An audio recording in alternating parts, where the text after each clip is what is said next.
Good morning, afternoon, everyone. Can you hear me?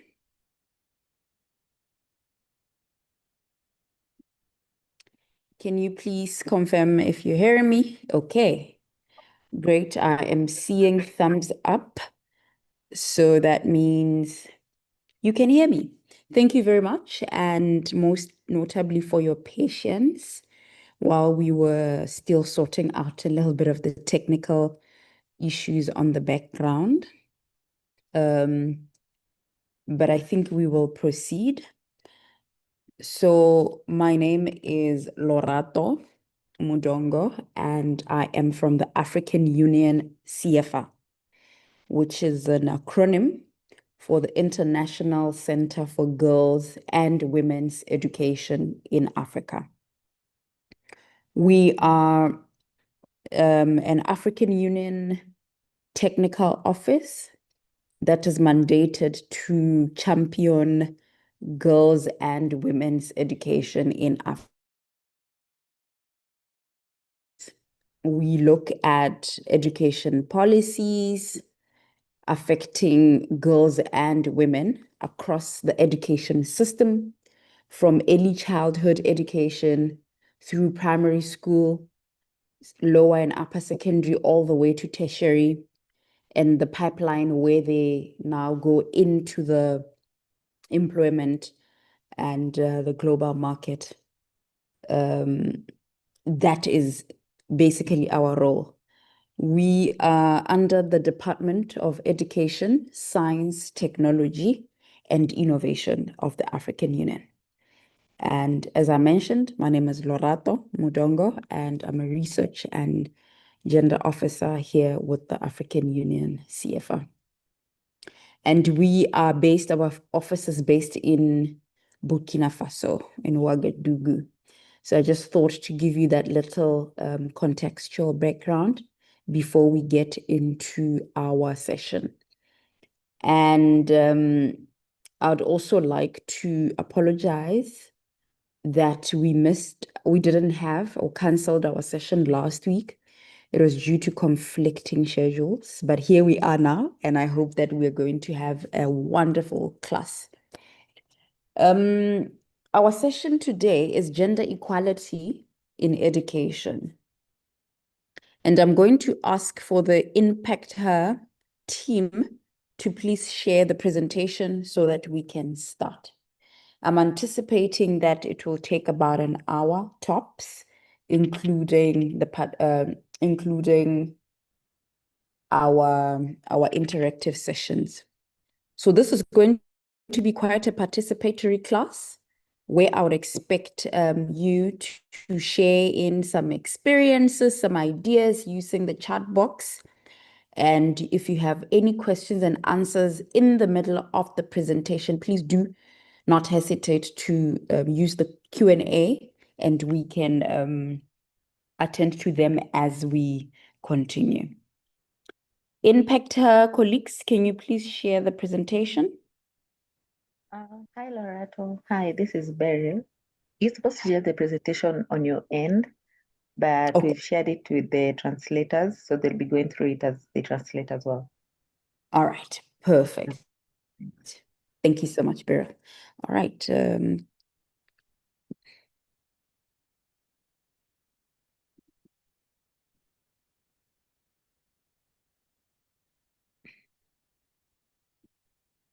And kindly let me know if you can see my screen.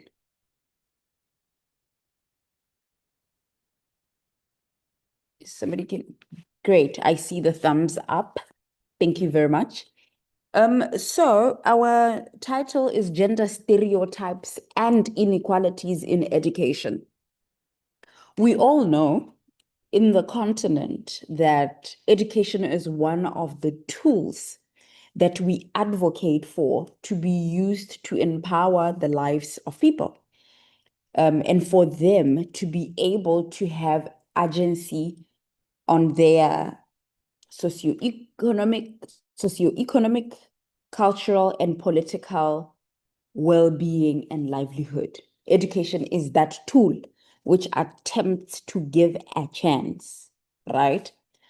And it's important for us to also look at some of the hindrances within the education system and inequalities and stereotypes, notably gender-specific stereotypes and inequalities, are rampant within the education system.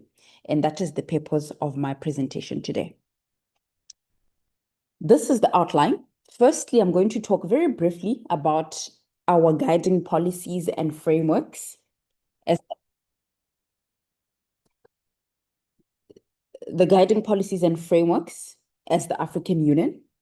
And then secondly, we will look at some key gender concepts in education. Then we will have some questions and answers and discussions. And then finally, I will share some recommendations that you can utilize as champions and activists and change makers in your respective spaces. Great. So, the African Union Agenda 2063, which I would like to believe you are familiar with, and if you are not, please get online and just search for it, African Union Agenda 2063. This is a bold vision of the African Union, a bold vision and framework guiding the work of the African Union. Where do we want to go as an African Union? It's even titled The Africa That We Want, right? And in it, there are different aspirations. And as the African Union CIEFFA, we subscribe to aspiration 6, which calls for an Africa whose development is people-driven and relying on the potential of all its people, especially its women and youth, and caring for children. And this is important to note because as young people of this continent, and you as young people currently in this meeting, you directly fall under the ambition and aspiration 6 of the African Union agenda. We want to ensure that you are at the core and at the center of Africa's development. So basically, we cannot speak of Africa's development without centering young people. And for us in particular, because we are looking at education specifically, then we cannot talk about it, this potential and this development, without also talking about children. Because like I said, our work cross-cuts across the entire education spectrum, from early childhood education, which is for children, primary, secondary, all the way to tertiary level.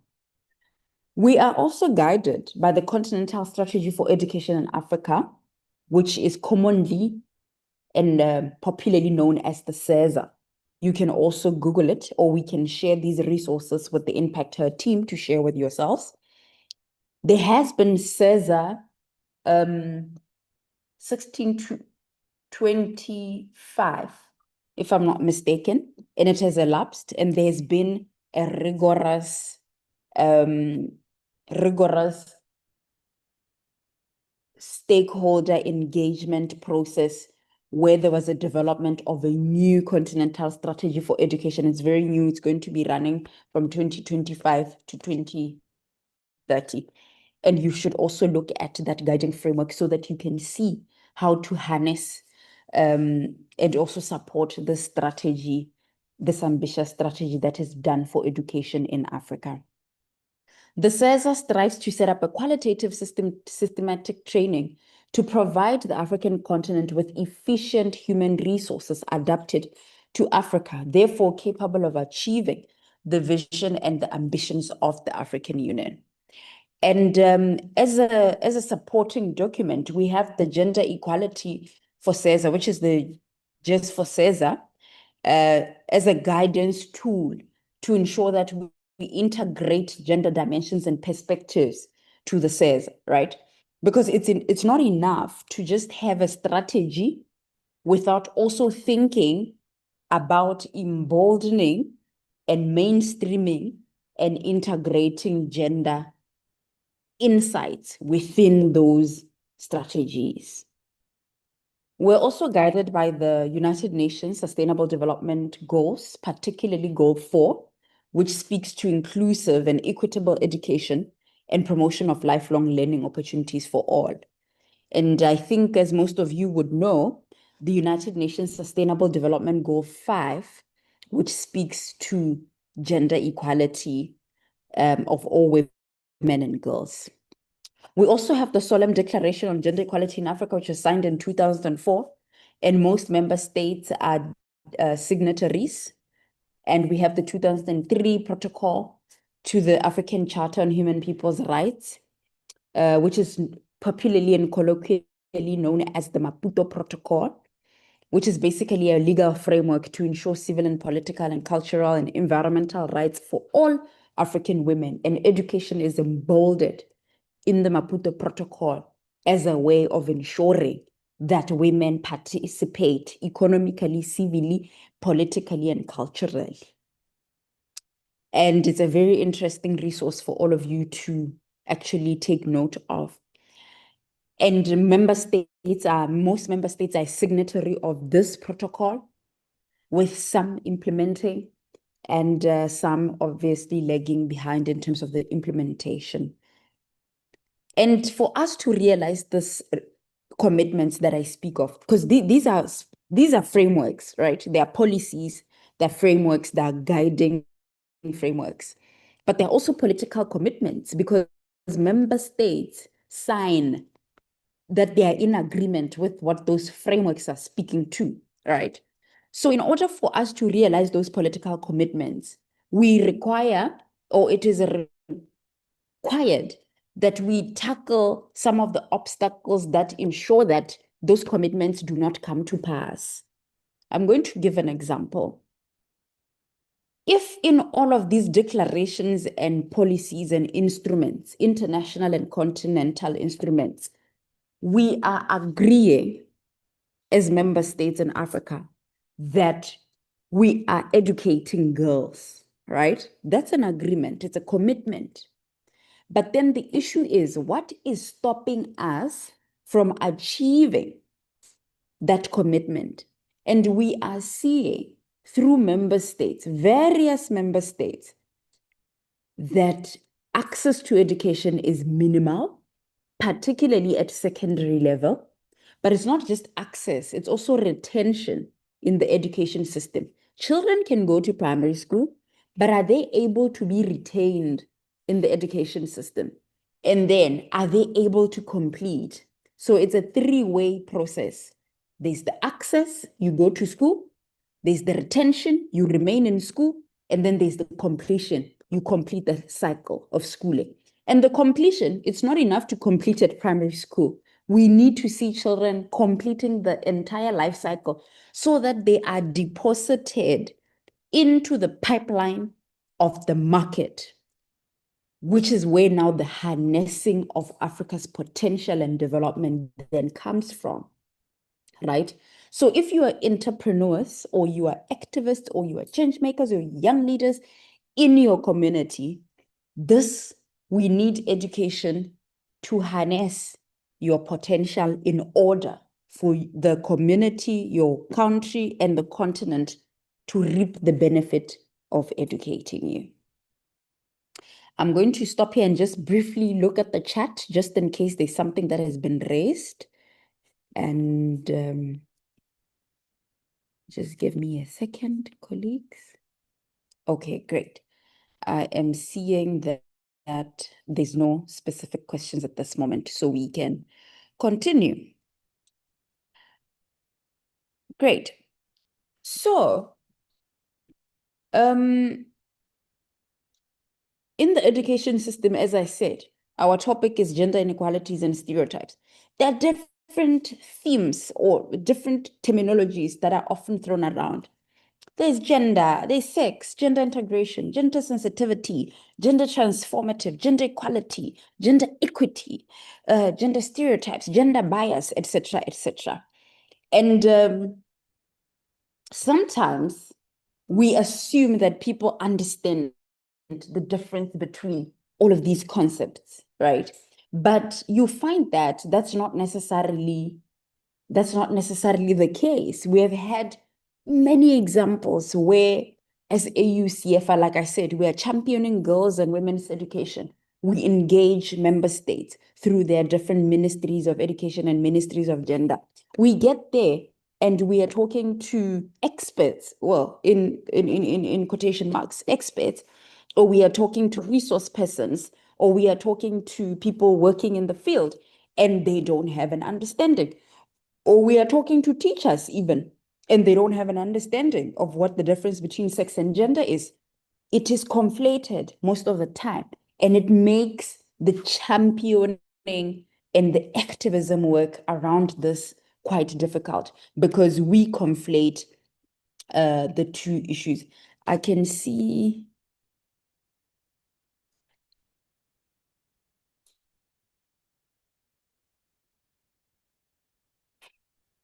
Okay, I was looking at questions and answers. I saw that may you have me put the presentation in presentation mode. I'm assuming it's okay now.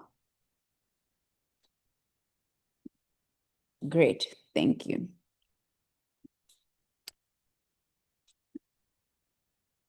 Just give me a second, please.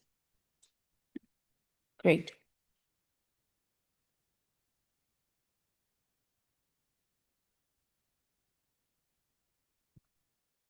I'm not sure what's happening now. Okay, great. So, at very basic level, sex and gender are not the same, but they are related. Sex basically means the biological and the physiological characteristics that typically define female and male, right? It's anatomy. And it has everything to do with chromosomes and hormones, right? And to put it very bluntly, these would be fixed and would be, like we said, the anatomic, the biological. So something like having the mammary glands, the reproductive organs as they are, that makes you a man or a woman, it's sex, right? Gender, on the other hand, is a socially constructed identity. And it is roles and expectations that are assigned to men and women based on those biological sex differences. So just because you have breasts and a womb and other anatomical characteristics that are linked to being a woman, then you are expected socially to not only behave, but also do certain roles and attributes in the community, in your household, in your family, in the different spaces that you exist in. Either it's in the school system, in the religious system, in the political system, in any other system that helps us to socially construct identities, right? I hope that is very clear. So by virtue of gender being socially constructed, that means three things. One, it would mean that it's fluid, right? Because it's socially constructed. Remember, social construction means that it is man-made. By man-made, I mean human-made. It's made by us as people. So by virtue of it being made by us as people, it means that it would be fluid. And it would vary with time and space and culture, right? So what our fathers maybe were expected to do in 1900s, for example, would not be the same as what they are expected to do or to be or to behave now in 2025. And similarly for women, right? So you may find that because it is varied across time and space and culture, you will have other isms affecting it. I'm going to give you an example. There was a time where the concept of providing economically for families was solely reserved for men, right? Economical provision for families. There was a time it was solely for men. But as capitalism as a system starts getting into our countries and our cultures, I mean, there was a time we were not capitalist nations, right?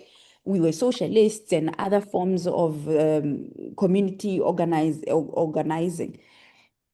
Then when capitalism comes, it's not enough to have just the men providing for the family, because women now have to also go and work and equally provide in the family economically. We are seeing those changes, right?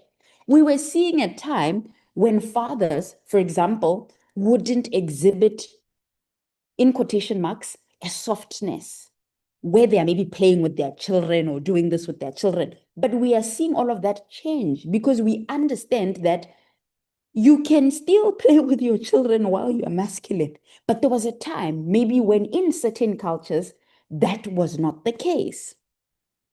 So this speaks to the fluidity and the variation between time, space, and culture. This also essentially means the gender concepts and behaviors as they are expected in maybe a Botswana culture, and I'm from Botswana, would not necessarily be the same as maybe in a Burkina Faso, which is where I'm currently based, is culture and community. How so? Because our cultures are also influenced by many other isms. For example, religion, right? So you would not expect how maybe a woman behaves in Botswana to be universally accepted. That's the point that I'm trying to make. So gender is also very reliant on the masculine traits, the feminine behaviors, etc., etc. This is a very important distinction, because then if we are not conflicting sex and gender, then we are able to get a lot done in our communities, right? So just because somebody, I'm going to be very blunt, somebody has a penis, that's a biological anatomic characteristic. It's fixed, it's a man, done. But just because of that, that doesn't necessarily make him automatically a good leader who then has to serve in parliament just because of that, right? And a woman doesn't need to then be stopped from being in parliament and exercising their political leadership just by virtue of them not being a man. So those two needs to really be separated, because, and it's important because they also affect how we access education. And I will get to this because it's very important. You have certain cultures and countries where children do not access education because they're girls. And like I said, we will get into it as we go. But you find that some girls don't go to school simply because they're girls. And when you listen into the reason, they say, oh, they're going to get married very soon. So why should we waste our money on them going to school? Right? And that's a gender that's a gender unequal reasoning, which then affects both boys and girls in different ways. Before I move to the next, I think it's very important for me to say this. Most of the time when we speak about these socially constructed identities as in gender, people think we're talking about women. Gender is not a woman issue. It's for both men and women, because we are also seeing how gender stereotypes and biases also affect men. And how is this possible? Like I said, I'm going to use the example of capitalism. If we are saying men should provide economically, right, by virtue of them being men, so what happens if that man is unemployed? Because we are seeing that there's unemployment. It's rife in Africa. So what happens? If we are saying a man is going to be stoic and rigid and does not speak about his emotions just because he's a man, that's a gender bias, by the way. It's a gender stereotype. If a man is not going to talk about his emotions because he's a man, how does that affect him? It affects him because it means that if he's going through psychological distress, he doesn't tell anyone. And Excuse me.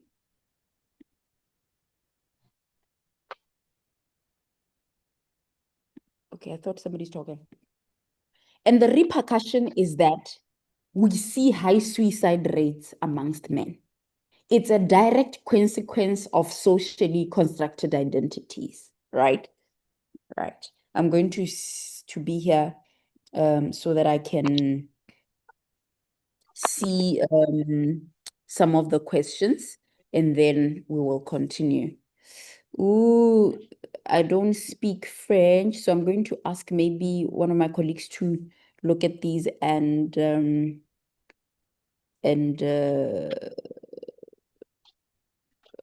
good. Emmanuel Masinde, you're saying, have we done any research to know why we still have challenges even after African countries signed the Declaration on Gender Equality in Africa, in African societies on leadership roles and country leadership?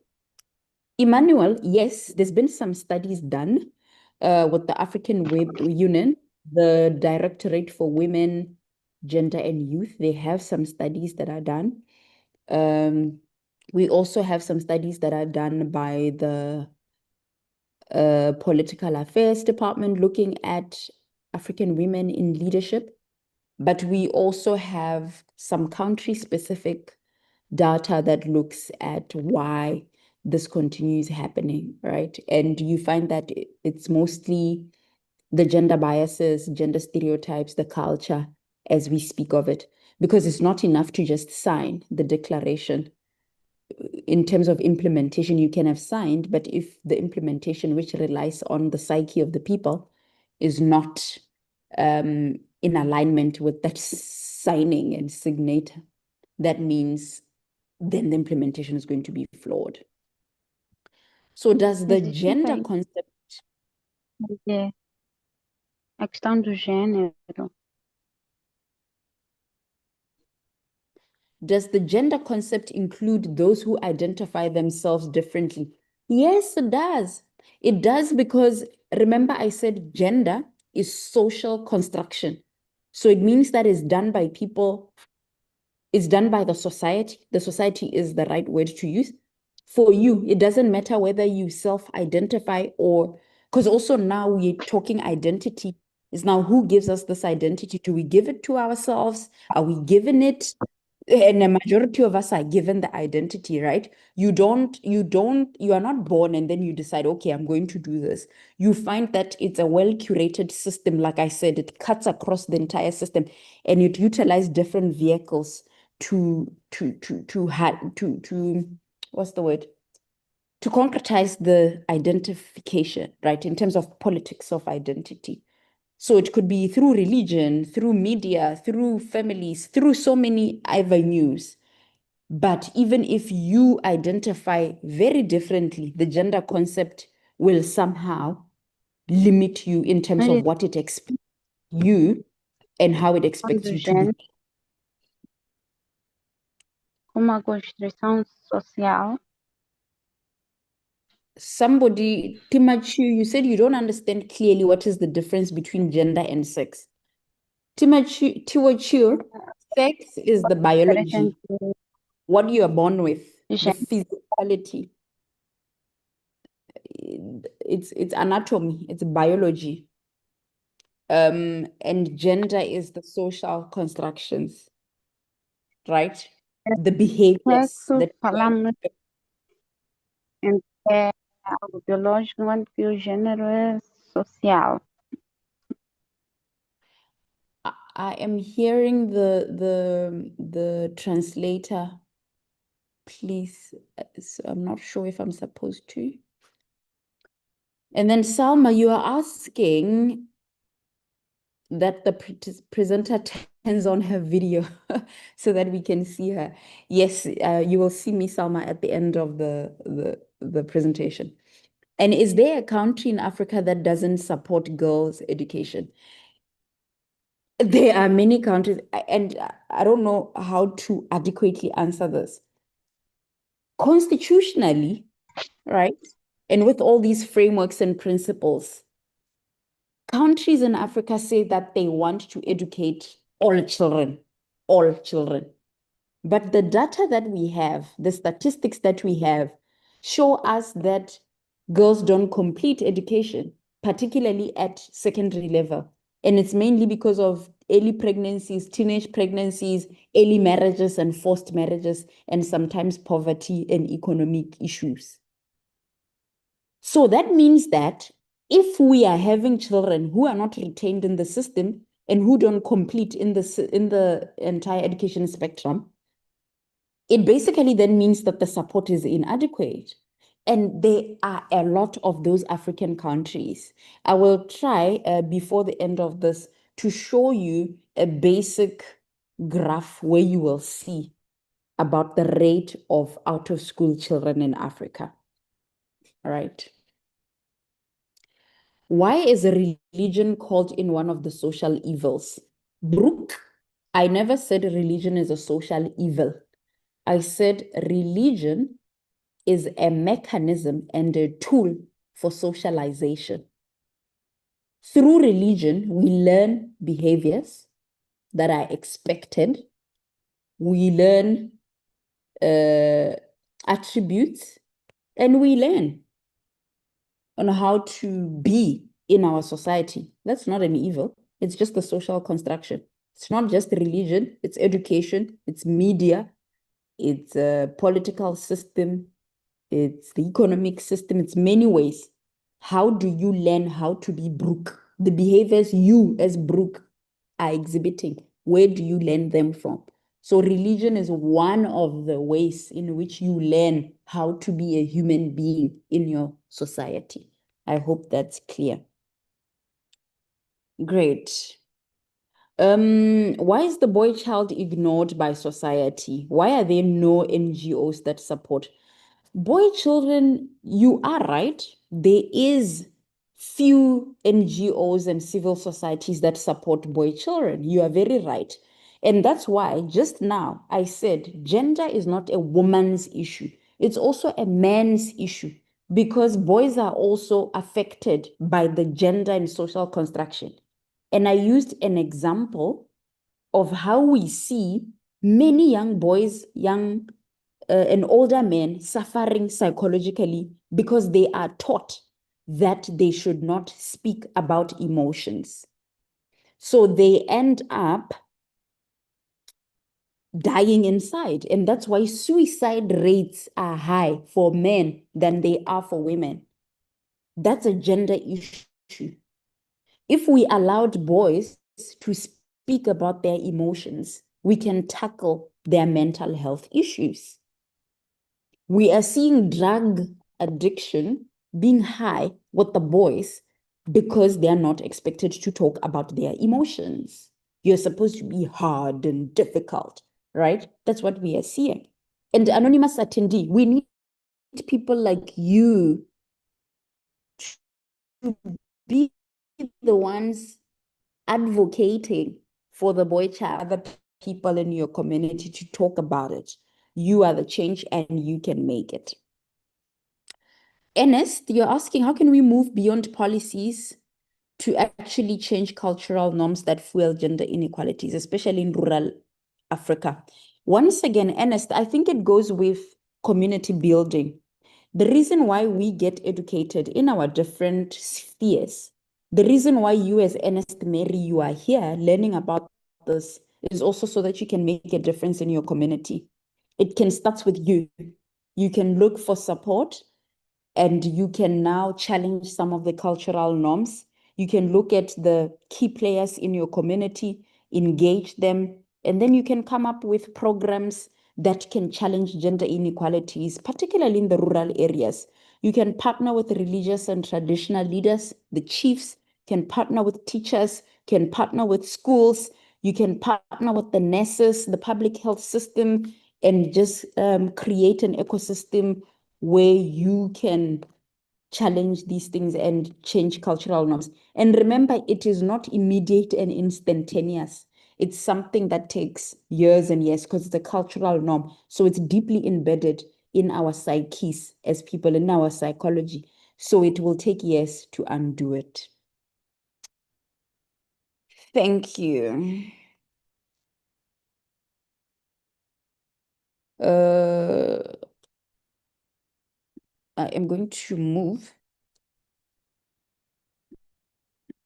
Allow me to move, please. Great. So we have understood biological differences. This is a small exercise for you of what is expected. Like I said, gender is expectations, right? Behavioral expectations and all of these. And now my question is, I'm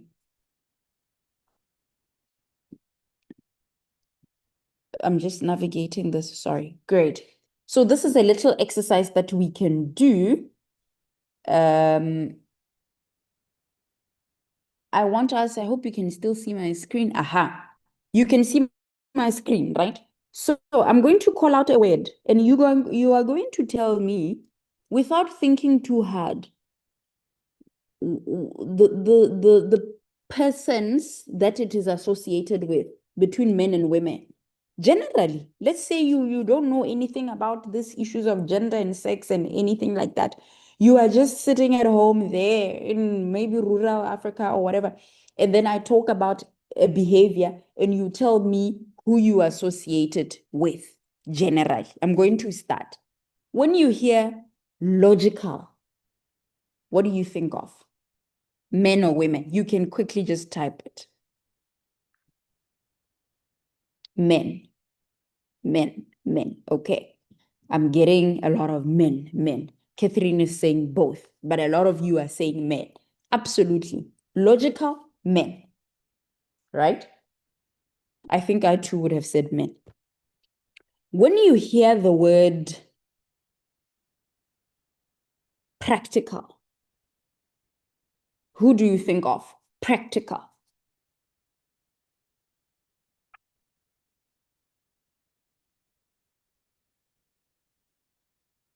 The word practical.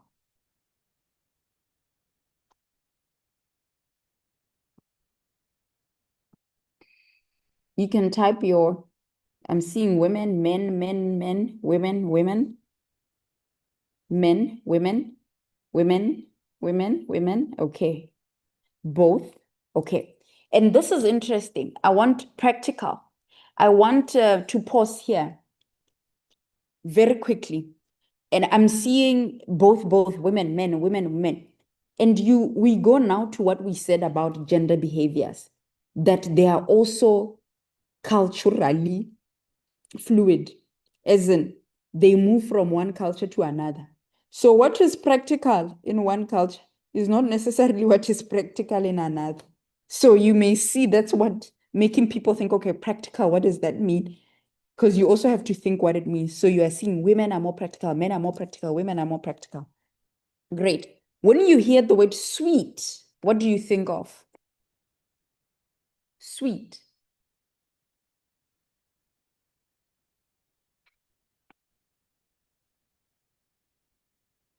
Women. Nobody has said men. Nobody has said men. You see how you. So what if I'm sweet and I'm a man? So it's not allowed. It's not possible. But sweet is just it's a behavior. It's a character. It's like being nice or being kind. It doesn't come. And Ernest, you are raising something important. You say then it's like you are gay. So you see people who exhibit certain qualities then are stereotyped, right? Then when they're stereotyped, that means people then don't act sweet because they're scared of being stereotyped. So then you get hard people who don't want to be sweet. And the consequence is that we see violence in our societies, right? We see violence in our societies because now we are laughing and saying men are not supposed to be sweet or men cannot be sweet. So now we want them to exhibit something that is the opposite of sweet. And then we wonder, how do we have so many violence against women cases?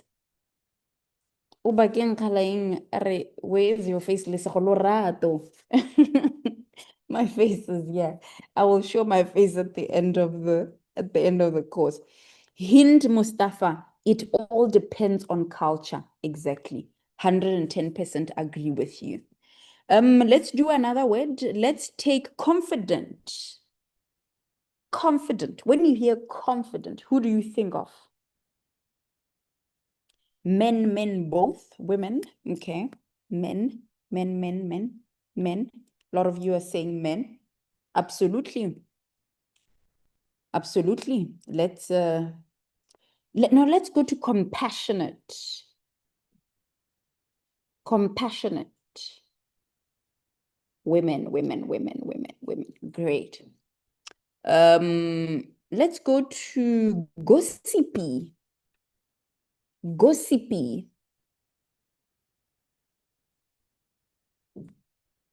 Women. And you're even laughing. I see laughing emojis. But I can tell you without fear of contradiction that men also gossip around. They gossip. They will tell you that, yeah, when I was in junior school, they will tell you that, yeah, you know, that girl did 1, 2, 3. They were the ones always with the tea, always. So now,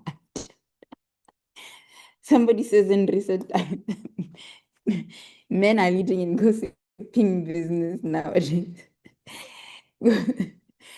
Yes, men gossiped in a coded way. And it doesn't matter if it's coded. Gossip is gossip. Oh, you call it information sharing. Anyway, the point I'm trying to make is that these are just behaviors, right? They don't come wired in a human being. You are not born practical or gossiping or logical. You are not. It's a learned thing. You learn it. It's a social construction. And then also, we give it to whoever we think can do it better, right? So it's really interesting. Somebody says you can find podcasts online where men spill tea. Oh, a lot of them. So yeah, those are, and then I think let me take a last word here. Maybe athletic. Athletic. Athletic.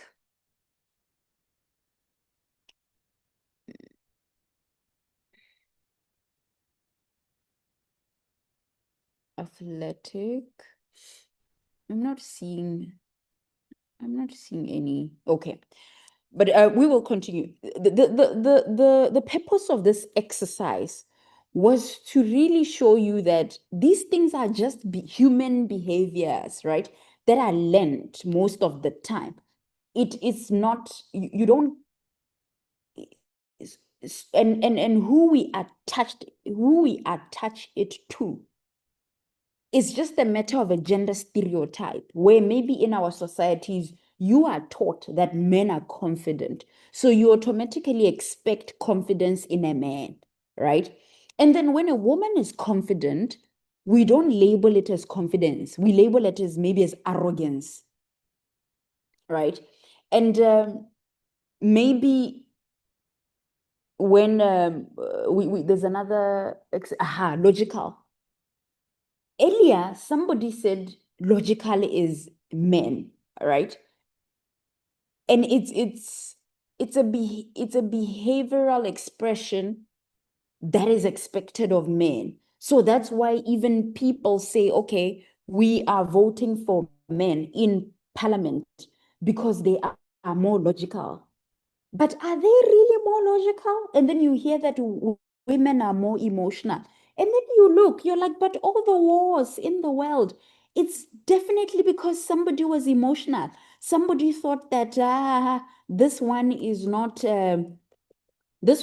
respecting me. Country A saying I'm not being respected and therefore I'm going to launch an attack on country. That's emotion. Because if you were logical, you would understand the consequences of war on people's bodies and on spaces, on everything, on children, and you wouldn't take that decision. But we are seeing economies collapse also because of the political leadership that we have. We are seeing people go to jail because a man politician said, oh, they wrote about me in the papers making fun of me, and therefore You understand what I mean? I need you to think a bit deeper on what exactly does that logical mean, and what exactly does that emotional mean. When I am being honest to how I am feeling, why is it a negative thing, right? It shouldn't be negative. And this is why I'm going to take it back to what I said about men and boys seeming as if they are left behind. You want them to be logical. You don't want them to connect with the emotion. They don't connect with the emotion, then they suffer mental health issues like depression, like alcohol and drug abuse, like the violence that we see in our societies, and we see the high suicide rates. So you see, for each word where you say it should be men or women or this or that, or it's associated with this, there's a consequence to that. There's a consequence to that. Women are not voted. There is a study that was done about women in politics in Africa. I think it was by the World Bank. And it showed that people, including women ourselves, we don't vote for other women because we don't see them as competent enough to lead us. So it's a social construct. We are also taught that we see ourselves that way. Right. So Mesoma Mbama, you're raising something. You're saying that logical is thinking things through and applying the right solution in response to a situation, whereas emotional is the opposite. And that is wrong. That is absolutely wrong. And I am saying this as a psychologist. It is wrong. Emotional basically means you are also in touch with the emotional element that guides your life. Because when you say, I'm angry, I'm sad, I am happy, I am this, it's an emotion.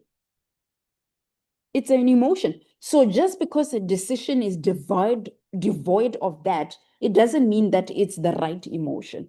So there is nothing wrong with thinking of logic as the right solution, but also being very sensitive to the emotions that we have. And I'm going to go back to the issue of war. I know we were laughing talking about it because I could see the reactions, of the emojis. But war, people look at it as a practical solution. It's a logical solution. But there are so many emotions included. There are so many emotions included because there is an issue of dominance through war. There is an issue of somebody has been offended and they have to protect themselves. But there are children, there are women, there are men, there are boys who are being annihilated in war situations. And it speaks, I cannot name countries right now, but a lot of countries where there's conflict, there are heavy emotions there. It's not just about the economy, but even if it's about the economy, when we're talking about the economy, we are talking about poverty, right? Hind Mustafa, thank you so much for that. You are saying that's why it's called hate crimes. They don't come from logic, they come from hate. And hate is an emotion. You understand? So all of these issues, whether it's xenophobia, whether it's these gender-based violence, there is an emotion that goes into all of that. I mean, I'm digressing. That's an issue. That's an issue for another day. But that is the point that I'm trying to raise, that there's a consequence for now associating these behaviors, which are just societally learned in our societies. Great. Allow me to move forth, colleagues. I don't know how much time I have left, but I'm going to try to be quite quick. Great. So this we have already talked about, so it's going to be very easy for me to be quick. So gender stereotype, it's a generalized view or preconception about characteristics that are thought to be possessed by, or the roles that should be performed by men and women. It's just a stereotype that, oh, Lorato, you're a woman, you're supposed to be sweet, you're supposed to be soft-spoken. And then person X, you are a man, you're supposed to be rigid and hard and this and that. And the gender stereotypes, they are, like I said, socially constructed behaviors and beliefs. And we see them in so many things, in sayings, in songs, in proverbs, in the media, in education, in drama and culture. We see them everywhere, in the school system, everywhere. That's a gender stereotype. It's a view. It's just a generalized view. It's not a fact, all right? It's the same as maybe a racial stereotype. Racial stereotypes are generalized views about characteristics that should be given by whether white people or Hispanic or Black people. They're like, Black people are 1, 2, 3, and then they say what they say about Black people. Or, oh, white people are 1, 2, 3, then they say what they say about white people. But that's not a fact, right? And that's why we need to fight stereotypes. And gender stereotyping is a practice when we actually utilize gender stereotypes. We are the ones now gender stereotyping. So it starts from a belief. You believe that men should do 1, 2, 3. Men should be hard, and by hard, I mean behavioral hard, right? Like they should not express anything. They should not talk too much. They should not do this. They should not do that. That's a belief that you have. It's a gender stereotype. Then gender stereotyping is when I now practice it. I practice it because I am doing it. I'm stereotyping now against these people. So I don't give opportunities. As an example, we've been seeing it where you say logical and everybody said men. So that means that now it's time for voting. You have 5 candidates, 4 of them are women, 1 is a man. Then you get there, you don't even read the manifesto. You don't even do nothing. You just decide that, we know that men are logical. So what that means is men are logical. So this man who's in this race for political office is more logical. I'm voting for him. You don't even know what he's promising you. Next thing, he's so corrupt and stealing all the money, and your community is underdeveloped and poor, but you don't want to give women a chance to lead because why? They're emotional. They are gossipy. They are this. They will not get the work done. They will this. They will. It's a practice, gender stereotyping. And unfortunately, it affects development, whether we like it or not. So now getting into the core of my presentation, which was really in education, right? Like I said, in education systems, we are seeing children out of school. We are also seeing children not necessarily enjoying or engaging in the education system the same way, both boys and girls. And how do we see this, right? We see it in curricula, in books, in textbooks. And I'm going to give you an example, a practical example just now. We will see in books, the curriculum that we have, it would reinforce inequalities and gender bias. You will find a book for standard 1 children with the man maybe doing something there, the woman doing something there, that reinforces inequalities and stereotypes. But you also see it with teachers, our teachers. Remember, our teachers are also people in our society. The same way we get socialized, they also get socialized. Just because they are not a teacher, just because they are a teacher, doesn't mean that socialization skips them. No. So you find that the teachers also, you know, are a way in which gender biases and inequalities are strengthened are strengthened. And then we find it in subject choices. We know currently in Africa, currently as we speak, there are few women in the STEM line, STEM sector, science, technology, education, and mathematics at tertiary level, but also in the workplace. There are few of them. And why is that? It's because it comes from way back. It comes from primary school, junior school. You are told that as a boy, do design and technology. As a girl, do home economics, right? And it's just like an expectation. Even you as a child, you get to school, you see those options, you automatically choose home economics. Even if you love design and technology, sometimes it's difficult. Well, some are able to choose design and technology.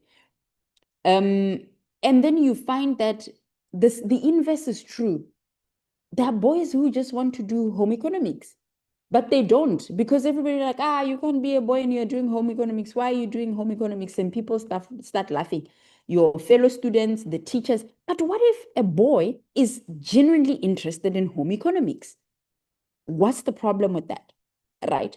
So you find that the repercussion is that then in the education pipeline, we end up having fewer and fewer women in the STEM field, and then automatically even in the workplace of STEM, because our society doesn't encourage such.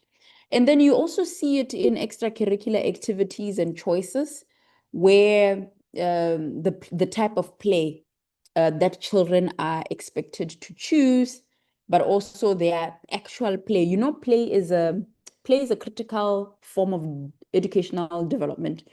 Children learn through play, particularly young children, which is why in early childhood education, ECE, play is important, but also in education psychology, play is very important. And it's one of the ways in which you can share knowledge with children. So you see it, you'll be giving the little girl the baby doll and telling her to dress it up and bath it and do what to it, do its hair. And then you give the boy the truck to disassemble and fix together. Already you are embedding in the child that the boy can become things like a mechanic, an engineer. And then you are preparing the girl for some form of domestication. It's not a conscious thing. And I think it's important for me to say this. It's not like people get out of their way to say, yeah, I'm going to give this girl a doll so that she can learn how to play it. It's not that. It's a subconscious social thing, right? It's just a subconscious thing. And then we're also seeing it in online content during COVID-19, where a lot of content was created online. We saw a lot of it. And we are seeing it in the statistics of enrollment and completion rates. The African Union, CIEFFA, in collaboration with UNESCO, did a study on the status of girls and women's education. And I was part of the team that was working on that research. And the completion rates for girls at secondary level are very, very low. Very low. Wahidu Uru, you are saying, in your opinion, it's normal for nurse positions for girls. We can all something what is happening when men is doing that job. You are right. Remember, normal doesn't mean right. Normal just means something that we see often. We can see violence every day and it can become normalized, but it doesn't mean that it's right. So yeah, the question now has to be, why are girls choosing nursing instead of doctors, being surgeons, and this and that, right? Why are we seeing a man being a nurse and then we are like, oh my God, I cannot have a man as a nurse. Like, where does that come from? We have to also question that. Yet Muek Zena, you're saying in the workplace, there's no equal room for men and women, even if women exceed in knowledge and skills. That is very true. That is very true, Zena. And the IMF and the World Bank report on skills last year, 2024, it actually showed that there's still biases in the workplace. Some countries, obviously, it's okay. There's the unequal gender pay. Women are still getting underpaid for the same type of work as men. Why? Because men are seen to be competent. I'm going to give you an example. I'm going to digress a little bit, but you can also think of it, okay? So that very study done by the IMF, the one on skills and competence and gender pay, they were saying when there are adverts, job adverts, right? Let's say maybe for a bank, and that bank wants a finance analyst, and it wants 10 years of experience. The likelihood of a woman with 10 years experience, okay, let's say the job wants 10 years, and it wants a master's degree in finance, right? And maybe some experience in banking, right? The likelihood of a woman who maybe has 9 years experience, but she has a master's and she has everything, applying are low in comparison to a man who would have maybe 6 years experience and maybe just a bachelor's degree. He will apply even when he can see that he doesn't qualify. And it's a psychological thing. It's because he just genuinely believes he can do the job. So he will apply. But for women, you think you need to meet the requirement before you are competent for that job. So you only apply when you have 10 years experience with that master's degree. So then you don't get the positions because you are not applying. But it's not deliberate. You are socialized that way to be, I don't know if I should say scared. You don't trust yourself. It's called self-efficacy in psychology, where you don't believe you have the necessary skills and knowledge to do that job. Meanwhile, men have more self-efficacy, even when they don't do the job right. He has 5 years experience with a bachelor's degree. He will apply and he will get the job. So please just apply for jobs, okay? Even if they want 20 years and you have 10 years, just apply. I'm just giving an example, but it's real. It was from the report. So please apply. And also negotiate for salaries. I know I'm digressing, but these things are gender related. So the self-efficacy, the men believe it because they're socialized that way. So he will negotiate for salary. You don't. You think somebody will look at you and think, oh, you are so brilliant, let's increase your salary. They will not. You must negotiate. You must ask. So these are some of the gender stereotypes, but that's in the recruitment and in the workplace. But they are very linked to what we are seeing in other systems, like the jobs, etc., etc. Yes, good. So I'm going to move on to the next slide. Aha, I talked earlier about curriculum. So here, we are seeing it's an extract from a textbook. We actually extracted this from a textbook in 2023, which is used by some students in West Africa. And the question was saying in English, indicate the name of the institution that would be represented by the personalities here below. There's a minister, there's a president, there's a deputy. What do you see about that picture? Just very quickly, what do you see?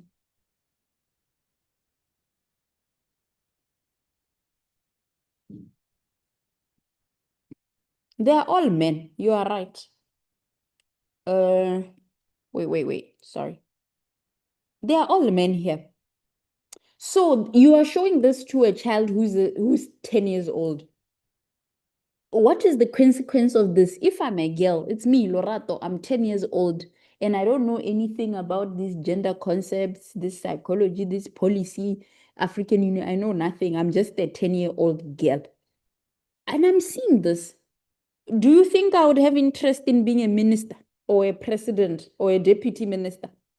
I don't have, because already you are showing me as adults in my curriculum and in my books that people, you see, they don't look like me. So I can't aspire to something that I don't see. How can I aspire for something that I don't know is possible? But if a boy my age sees this, it's a man. So he thinks it's an automatic thing for him. So that's why his desire to run for political office would be high. He sees it, it's possible. And this is a book from 2023. We extracted from it. This is another example from a textbook in 2023, a children's textbook. It was talking about what women, what girls and boys think about. And here it was saying the girls were thinking about marriage and children and childbearing. And there's nothing wrong with family building and child rearing. There's absolutely nothing wrong. If you think that's your calling and you want to do it, by all means. But you should also interrogate the choice. Where does it come from? Right? Because our choices are influenced by different things. But also, it's okay, even if you don't want it and you want other things. So we need to see those things also represented. This shouldn't look like it's an end all for all girls. And in the below here, you are seeing a boy who's dreaming about being a doctor. So what are they saying? Are boys also not interested in family building this side? Why does it look like it's a burden for women? And also, there's nothing wrong if this boy just wants to be a doctor, he doesn't want to build a family. But what about a boy who wants both? We are not seeing that for boys. So then we wonder, why do we have absent fathers in the homes who don't care for children? They saw these things when they were 8 years old in their books, and they were ingrained in their psyches. So we need to challenge curriculum for children. We need pictorial representations that can capture the imaginations of our future as Africa. Like I said, there's nothing wrong to dream this, but it's not enough for it to be here. We need more possibilities and more realities, right? Right. And then let me just quickly look at maybe the chart box, just in case I may have mixed anything.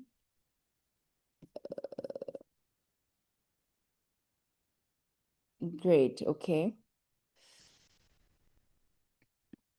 Gender bias, we have already talked about this, so I'm going to just quickly pass through. It's basically the perpetuation of stereotypes, as we said, across different domains, be education, be employment, be healthcare. And this healthcare one is very important.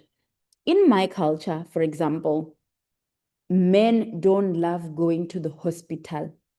If they have a headache, they will just stay home. Like they will not go to the hospital. They go there when they are near death. Like when you see him at the hospital, just know that the pain was so severe. Generally, they don't like going.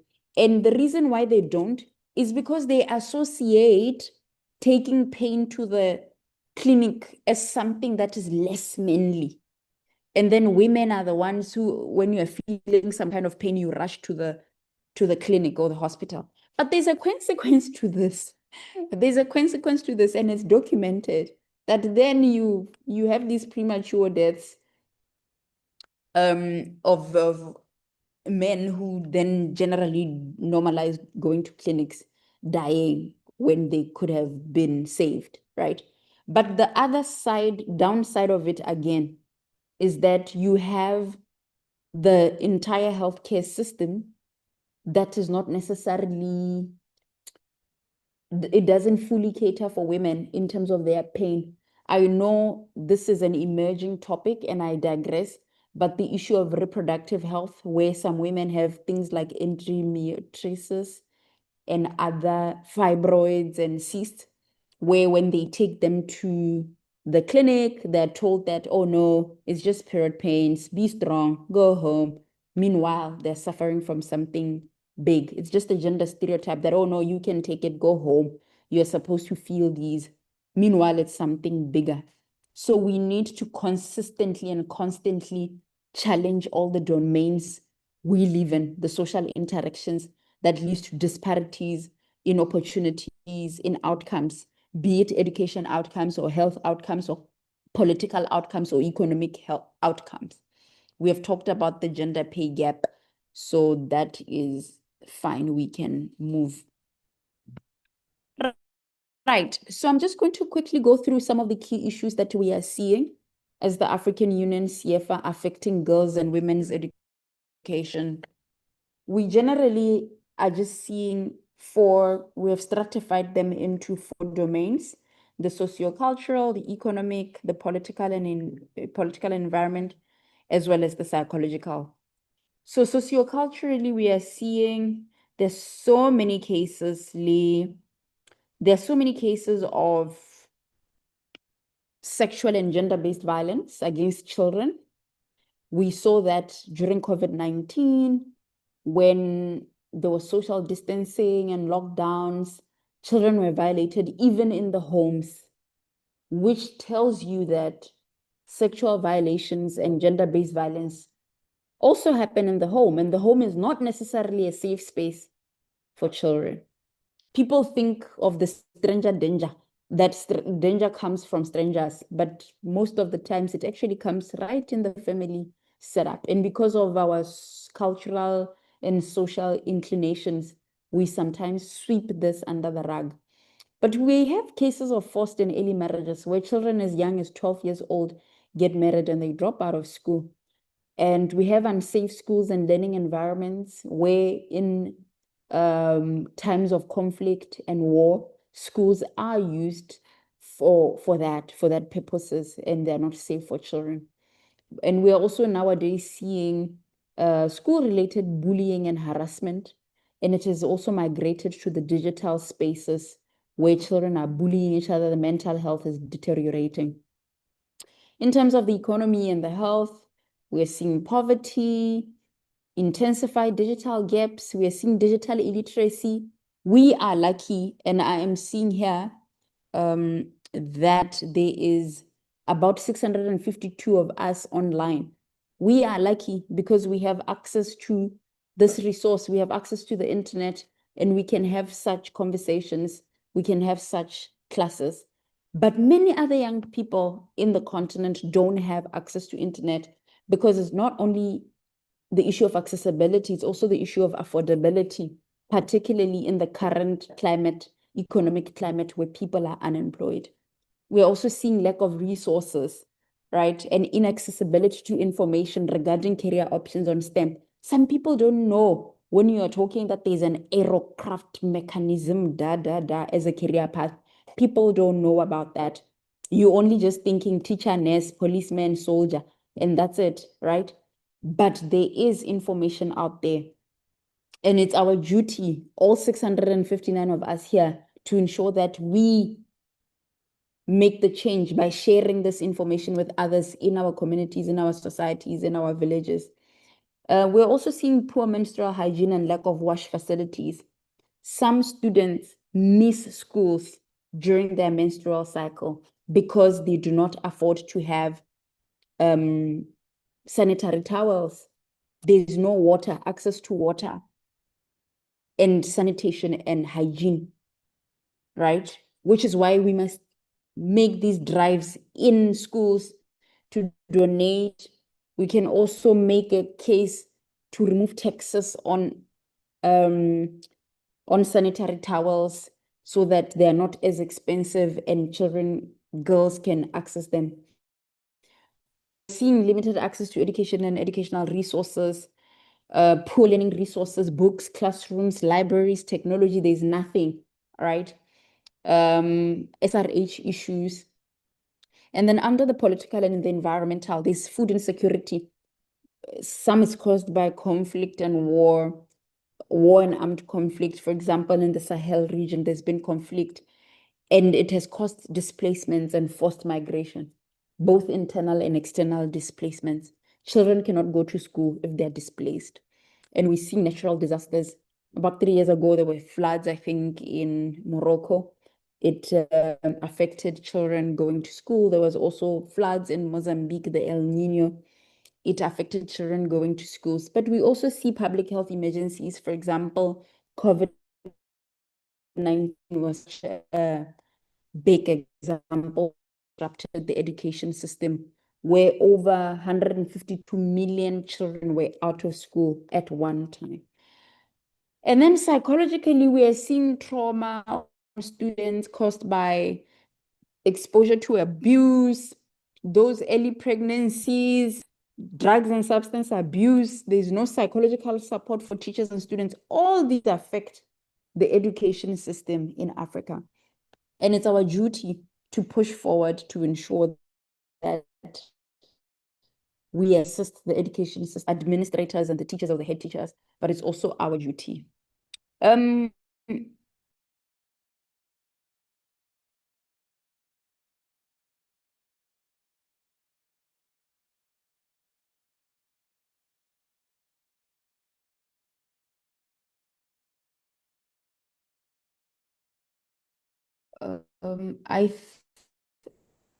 I think I fell off. I'm sorry about that.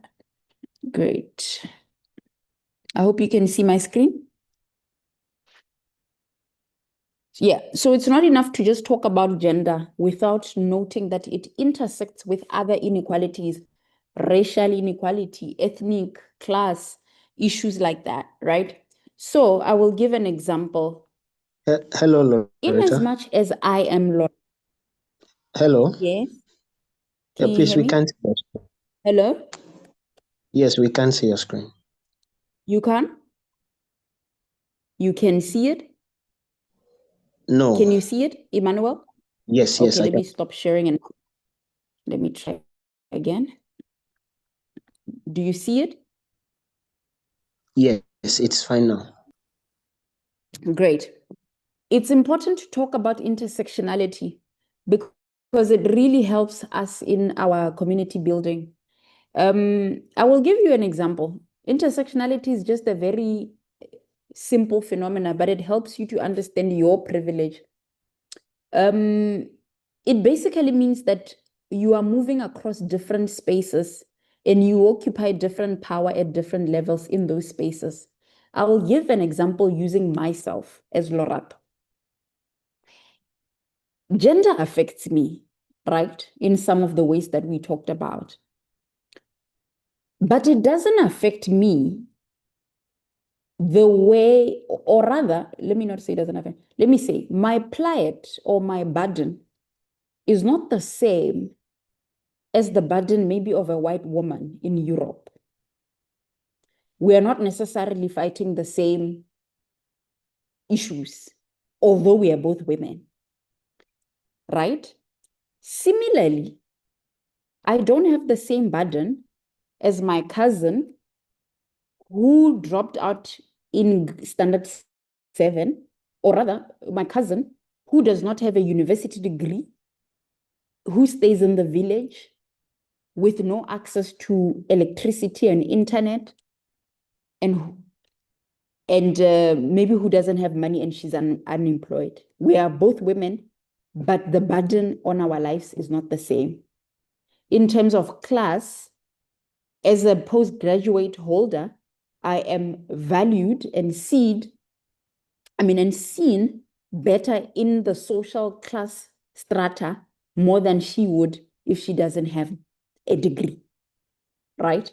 Similarly, even though she's in the rural area and she's like that, her burden is not the same as her other cousin who's living with a disability and also didn't go to school and also is an African woman in a rural area. So I'm giving an example to try and show you that in as much as we have these burdens and inequalities in our lives, but we have some power by virtue of us, maybe you have gone to university, or you are working, you are employed, or you have access to the internet, or you are this or that, you hold some power. And that's where you can use that power, no matter how minimal it is, to make a change in your community, right? And that is not to negate the fact that you still carry other burdens. For example, age can be both a burden and a non-burden. Young people are not expected to lead. In Africa, they'll tell you that, oh, no, you are just young. You can't lead.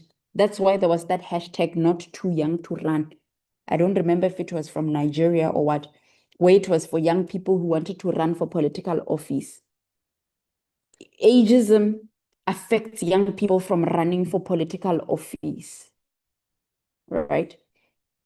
But in as much as ageism affects us, if you have a PhD or a master's degree, your voice is more likely to be heard more than a young person who wants to run and they are maybe just from grade 7.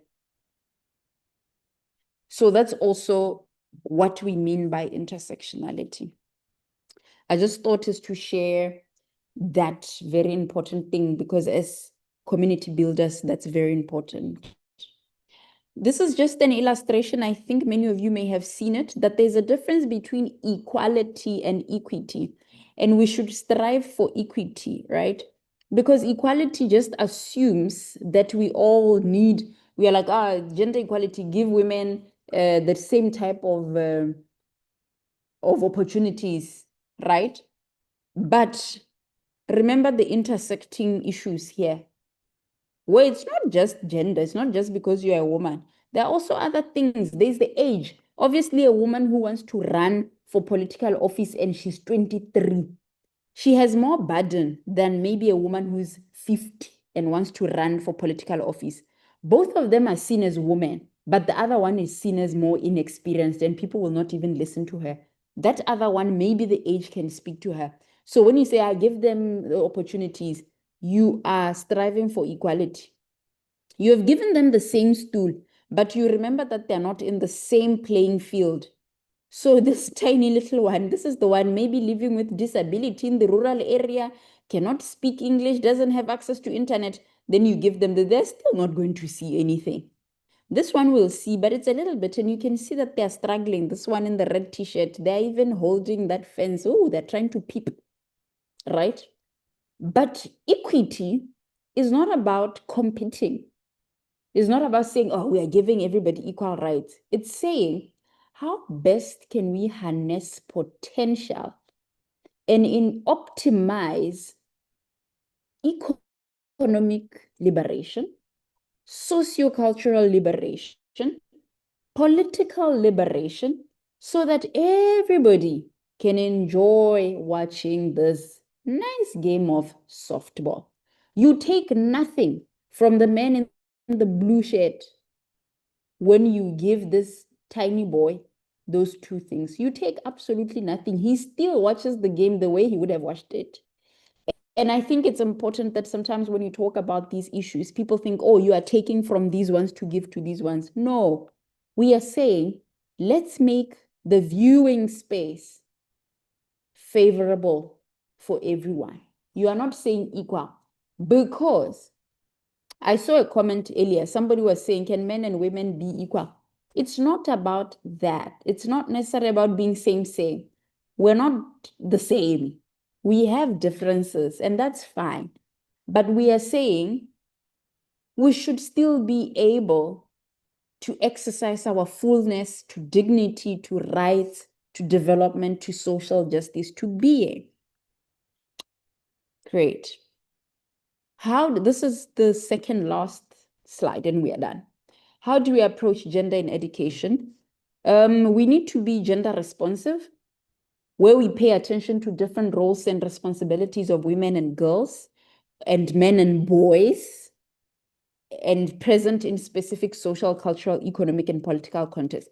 Basically, everything that you and I have been talking about, we are trying to be to move from gender blindness. Gender blindness is where we don't recognize anything around gender, but we were able to do that. So we are saying, how do we remedy that? We pay attention, and we want it to end up being like this, what we see with equity here. That's gender responsive, or any type of responsive, whether it's youth leadership responsive or anything.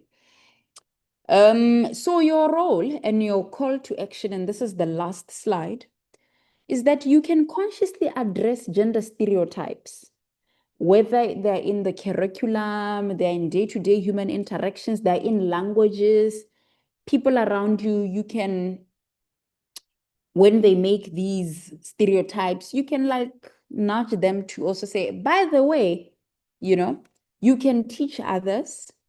You can explicitly identify harmful gender stereotypes, and you can engage key actors like religious and traditional leaders, your local teachers, the policymakers like the United Nations, the African Union, your members of parliament, the media. When you see things on social media, on Facebook, you can call them out. right? Because you are community builders, you are learning this so that you can do this. And you can activate against legislation and norms and practices, and you can advocate for reform in different ways. But the role that you can play is never, ever minimal, ever.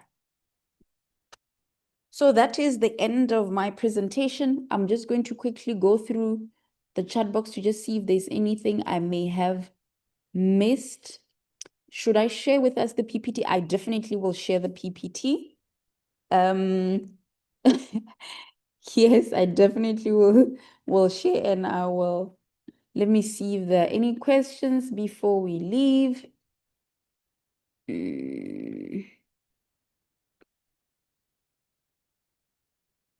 Boys are loved, girls are raised as a gender bias. No, yes, it's a gender stereotype. All children should be loved and raised, Raho. Henok, if we change those mentioned social expectations, can we change those characteristics of men and women? How about the natural behaviors in being a man and a woman? The socially constructed behaviors, we then can change them. But the natural, I won't say behaviors, I'll say characteristics. They can remain because they would be natural. But anything that is socially learned, it can be changed. Is religion a key issue affecting gender education? Daniel, religion is one of the many issues that contributes, both some negatively, some positively, because religious leaders are well respected in communities. So if they say, take children to schools, we find that their congregations listen. But similarly, if people say, oh no, men and girls and boys should be this because of religion, then we see it affecting them.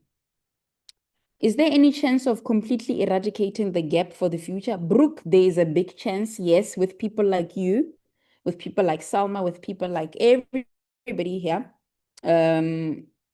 We will manage.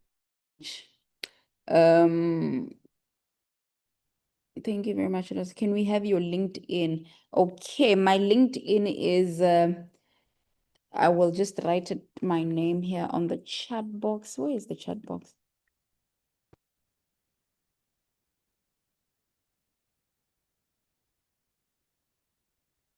Great. And thank you very much, everybody. I will try and stop my screen sharing and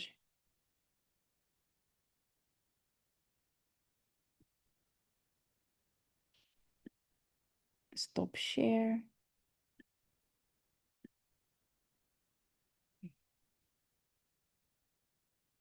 Where are we? Okay, this is my face. Everybody who's been saying, can I see your face? Thank you very much for your attention. And Emmanuel Peter, I'm going to take it back to you. Thank you so much. Okay, thank you so much, Loretta. Thank you, everyone. Thank you for joining us. I believe we all enjoyed today's session. I believe it was a great one. And kudos to AU-CIEFFA, kudos to Impactor, and kudos to everyone here. And I wish you all a very wonderful day, and also a great experience from all the trainings that you've had. It's not just about having these trainings, but it's also, putting them into practice. So from the one to this very day, we hope that everything you've been taught will actually be put into practice. Thank you so much, and do well to enjoy your day. Bye, everyone. Bye-bye, everyone.